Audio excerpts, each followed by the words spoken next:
पठानकोट का हमलावर शाहिद लतीफ मस्जिद में अननोन गनमैन ने उड़ाया। IC-814 का हाईजैकर जहूर मिस्त्री कराची में ढेर। कनाडा का खालिस्तानी निज्जर गुरुद्वारे के बाहर मरा। हाफिज सईद का दाहिना हाथ अब्दुल रहमान जन्नत को रवाना हुआ। जगह अलग वक्त अलग, लेकिन मौत का कारण अननोन गनमैन। 2014 से पहले भारत पर कई हमले हुए। 26/11 हो या संसद पर हमला, अक्षरधाम मंदिर हो या समझौता एक्सप्रेस, और बाद में भी रुका नहीं। पठानकोट एयरबेस हो, उरी का सैनिक कैंप हो, या फिर पहलगाम की वो वादियां जो बेगुनाह खून से रंग गई। हर बार हजारों बेगुनाह मरे, हर बार देश तड़पा, और हर बार हम उन आतंकियों का कुछ नहीं कर पाए जिन्होंने ये किया। कभी अमेरिका का दबाव आड़े आया, कभी अपनी ही नाकामी, और कभी वो राजनीतिक इच्छा शक्ति नहीं थी जो इस तरह के जवाब के लिए चाहिए होती है। डोभाल जी ने ये ऑपरेशन कई बार सरकार के सामने रखा और हर बार नाकाम रहे। कभी राजनीतिक दबाव था, कभी कूटनीतिक पेंच, लेकिन NSA बनने के बाद पहली बार उनके पास वो ताकत आई जो इसे जमीन पर उतार सके। लेकिन अधिकार मिलना और ऑपरेशन सफल होना दो अलग बातें हैं, क्योंकि इस तरह के काम में सही वक्त, सही लोग और सही मौका तीनों एक साथ चाहिए होते हैं। 2014 से 2022 8 साल, कई अड़चने, और आखिरकार ऑपरेशन अननोन गनमैन सफल हुआ। तो क्या है ये ऑपरेशन, आइए विस्तार से देखते हैं। कंधार हाईजैक के बाद डोभाल साहब बहुत दुखी थे। उनका मानना था कि अगर सरकार उन्हें थोड़ा और वक्त देती तो तीनों आतंकियों को छोड़ना नहीं पड़ता, और जिन लोगों ने IC-814 हाईजैक किया था वे भी हिंदुस्तान की गिरफ्त में आ जाते। लेकिन ऐसा नहीं हुआ, और कंधार उनके मन में एक नाकामी की तरह बैठ गया। हालांकि बाहर से कई लोग उसे सफल ऑपरेशन मान रहे थे, वो नाकामी उनके जहन में बैठी रही, और उसी से ऑपरेशन अननोन गनमैन का बीज पड़ा। 2004 में जब डोभाल साहब IB के डायरेक्टर बने तो उनके मन में एक ही मकसद था, आतंकियों को उनके घर में जाकर खत्म करना। और इसके लिए उनके पास एक पूरा प्लान था जिसे वे अननोन गनमैन कहते थे। उन्हें पता था ये काम करेगा, बस सरकार की मंजूरी चाहिए थी। वो प्रपोजल लेकर उस वक्त की सरकार के कुछ बड़े नेताओं और सुरक्षा प्रमुखों के सामने गए।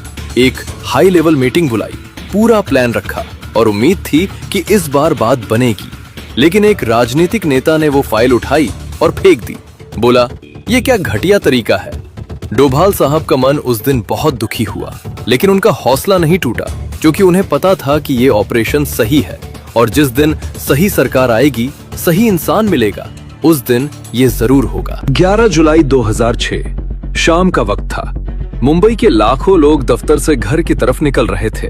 लोकल ट्रेनें भरी हुई थीं, कोई खिड़की से बाहर देख रहा था, कोई अखबार पढ़ रहा था, कोई घर पर खाने का इंतजार कर रहे किसी से फोन पर बात कर रहा था। तभी एक धमाका हुआ, और उसके बाद एक और, फिर एक और, फिर एक और। 7 डिब्बों में, 7 अलग अलग ट्रेनों में, 11 मिनट के अंदर। और जब धुआं छटा तो 200 से ज्यादा लोग मर चुके थे। ये हमला पाकिस्तान से चलाया गया था। लश्कर-ए-तैयबा और सिमी के नेटवर्क ने मिलकर इसे अंजाम दिया था, और इसका मास्टरमाइंड था मुजम्मिल, जो पाकिस्तान में बैठकर हिंदुस्तान के अंदर ऑपरेशन चला रहा था। हिंदुस्तान के पास सब पता था, नाम, चेहरा, ठिकाना, लेकिन हाथ बंधे थे। पाकिस्तान से डोजियर मांगो तो वो नकारे, अमेरिका से दबाव डलवाओ तो वो सबूत लाओ कहे, और सरकार से पूछो तो वो कहे वक्त आने दो। ये वक्त कभी नहीं आया। डोभाल साहब उस वक्त रिटायर हो चुके थे, लेकिन उन्होंने वो सब देखा जो एक जासूस देखता है। हर धमाके के पीछे का धागा, हर नाम के पीछे का नेटवर्क, और हर नेटवर्क के पीछे वो चेहरे जो कभी पकड़े नहीं जाते थे। उन्होंने वही पुरानी फाइल निकाली, अननोन गनमैन। उसमें मुजम्मिल का नाम जोड़ा, ठिकाना जोड़ा, और एक नोट लिखा कि ये आदमी जब तक जिंदा है, अगला धमाका सिर्फ वक्त की बात है। डोभाल साहब ने वो फाइल बंद की, दराज में रखी, और इंतजार करते रहे, इस भरोसे के साथ कि एक दिन कोई ऐसा आएगा जो ये फाइल खोलेगा और सिर्फ इतना कहेगा, कर। और ये सिलसिला मुंबई के बाद रुका नहीं। उसी साल हैदराबाद के लुम्बिनी पार्क और गोकुल चाट में 2 और धमाके। शाम को परिवार के साथ बाहर निकले लोग मरे। 2008 में जयपुर के बाजारों में सिलसिलेवार धमाके, पर्यटक मरे, दुकानदार मरे, राहगीर मरे। उसी साल अहमदाबाद में एक के बाद एक 21 धमाके, अस्पतालों के बाहर भी बम रखे गए ताकि घायलों को बचाने आए लोग भी मरे। और फिर नवंबर 2008 में मुंबई, 26 नवंबर की रात 10 आतंकी समंदर के रास्ते आए और उन्होंने पूरे शहर को बंधक बना लिया। सीएसटी स्टेशन पर वे लोग मरे जो ट्रेन का इंतजार कर रहे थे, जिनके घर पर खाना बन रहा था, जिनके बच्चे उनका रास्ता देख रहे थे। ताज होटल में वे लोग मरे जो किसी की शादी में आए थे, किसी मीटिंग में थे, किसी के साथ पहली बार डिनर पर आए थे। नरीमन हाउस में एक यहूदी दंपत्ति मरे।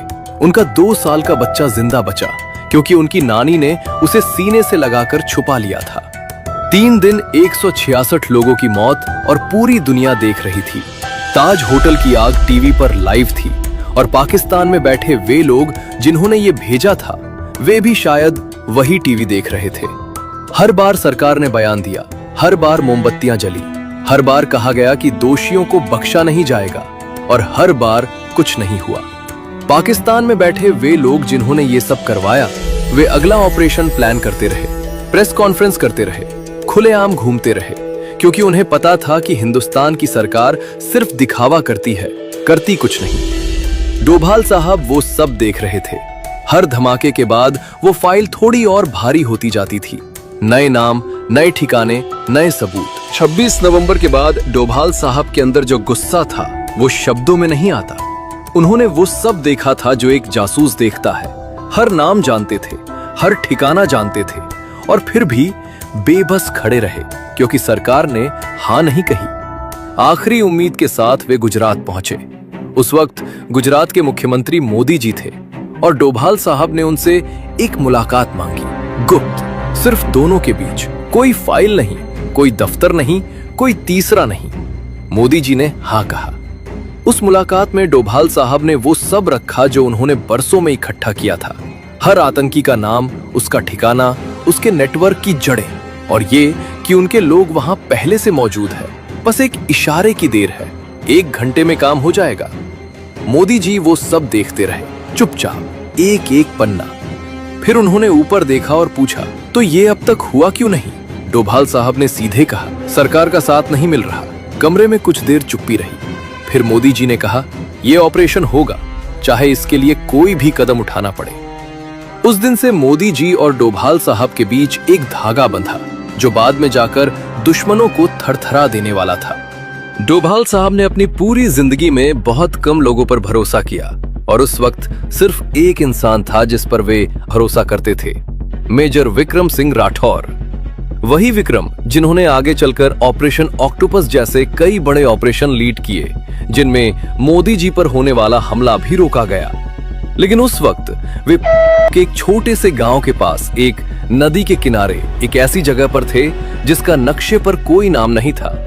वहां 15 लोग थे, न वर्दी, न बैज, न कोई पहचान, बस एक काम, और उस काम के लिए एक ऐसी तैयारी जो दुनिया की किसी फौज या एजेंसी में नहीं होती। विक्रम जी उन्हें वो सिखा रहे थे जो किताबों में नहीं लिखा। कैसे किसी भीड़ में गुम हो जाओ और किसी को पता न चले, कैसे किसी देश में घुसो जहां तुम्हारा कोई दस्तावेज नहीं, कैसे काम करो और उसके बाद ऐसे निकल जाओ जैसे तुम कभी थे ही नहीं, और कैसे एक पल में वो फैसला लो जिसके लिए दूसरों को जिंदगी भर लग जाती है।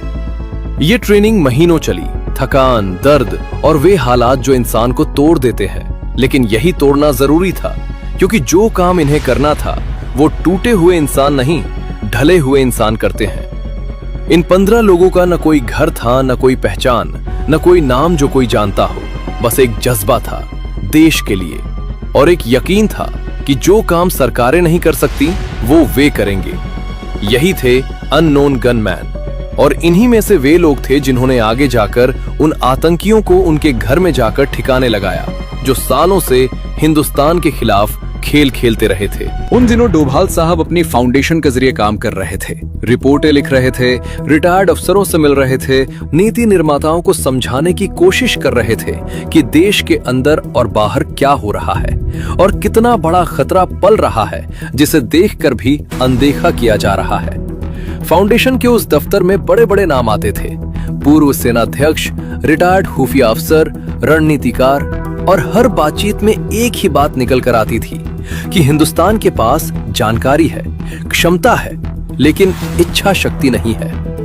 डोभाल साहब उन बैठकों में चुपचाप सुनते, नोट करते और जब बोलते तो सिर्फ इतना कहते, वक्त आएगा। लेकिन एक बात उनके मन में पक्की हो चुकी थी, ये सरकार आतंकवाद के खिलाफ कुछ नहीं करेगी, न अभी न कभी, क्योंकि उसकी नजर वोट पर थी, कुर्सी पर थी और उन समझौतों पर थी जो पर्दे के पीछे होते हैं। तो उन्होंने सोचा कि जब तक देश की जनता जागरूक नहीं होगी, जब तक लोग ये नहीं समझेंगे कि उनके साथ क्या हो रहा है और उनकी चुप्पी कितनी महंगी पड़ रही है, तब तक कोई भी बदलाव मुमकिन नहीं है।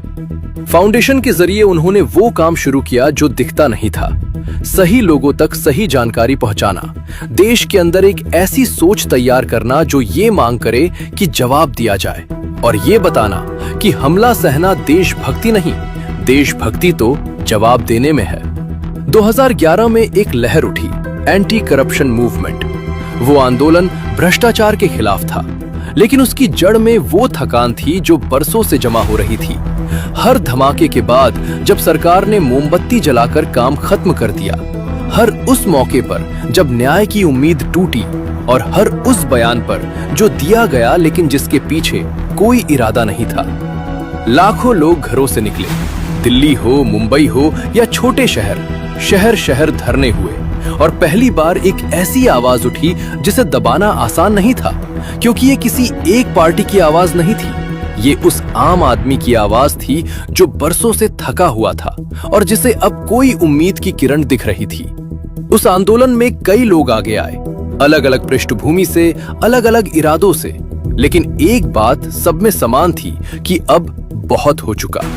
वो लहर शांत हुई, लेकिन उसने जो जगाया वो सोया नहीं और उसी जागरूकता ने वो जमीन तैयार की जिस पर 2014 में एक नई सोच, एक नई इच्छा शक्ति और एक नई सरकार खड़ी हुई। उस नई सरकार के साथ डोभाल साहब की वो पुरानी फाइल भी उठी जो बरसों से दराज में बंद थी, जिस पर हर बार अभी नहीं लिखकर वापस कर दिया गया था। अब उसे सिर्फ खुलना था। 2014 के बाद जब डोभाल साहब एनएसए बने तो उनके मन में सबसे पहला काम एक ही था, ऑपरेशन अननोन गनमैन शुरू करो। लेकिन जैसे ही उन्होंने फाइलें खोली, जमीनी रिपोर्टें पढ़ी और अपने लोगों से बात की, तो एक बात साफ हो गई जो पहले इतनी साफ नहीं थी। बाहर के दुश्मन से ज्यादा खतरनाक अंदर के दुश्मन है। पाकिस्तान में बैठे आतंकियों को मारना एक काम था, लेकिन जब तक हिंदुस्तान के अंदर वो जाल कायम है जो उन्हें जमीन देता है, पैसा देता है, पनाह देता है और खबरें पहुंचाता है, तब तक बाहर से कितने भी निपटाओ काम अधूरा रहेगा। वो जाल छोटा नहीं था, जम्मू से शुरू होकर यूपी तक, यूपी से दक्षिण भारत तक, पूरे देश में एक नेटवर्क फैला हुआ था जो स्थानीय गुंडों, माफिया और कुछ राजनीतिक संरक्षण से पला हुआ था। डोभाल साहब को एनएसए बनने के बाद ये समझ में आया कि पाकिस्तान में बैठे आतंकी को मारना उतना कठिन नहीं जितना इस अंदरूनी जाल को तोड़ना है।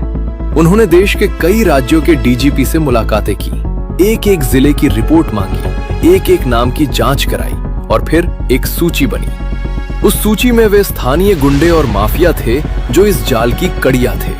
पहले उन्हें निपटाया गया, एक एक करके, चुपचाप, बिना किसी शोर के।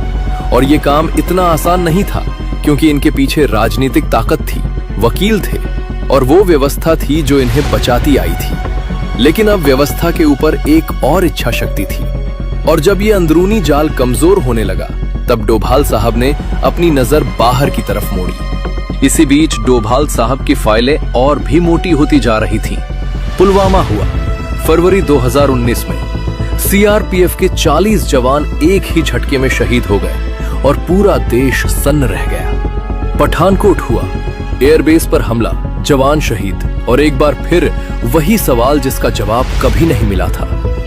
डोभाल साहब ने देश के अंदर का जाल काफी हद तक तोड़ दिया था, लेकिन बॉर्डर पर पूरी तरह काबू पाना उतना आसान नहीं था, क्योंकि सरहद के उस तरफ बैठे लोग बार बार नए रास्ते खोज लेते थे, नए लोग भेजते थे और हर बार एक नई चोट देकर चले जाते थे।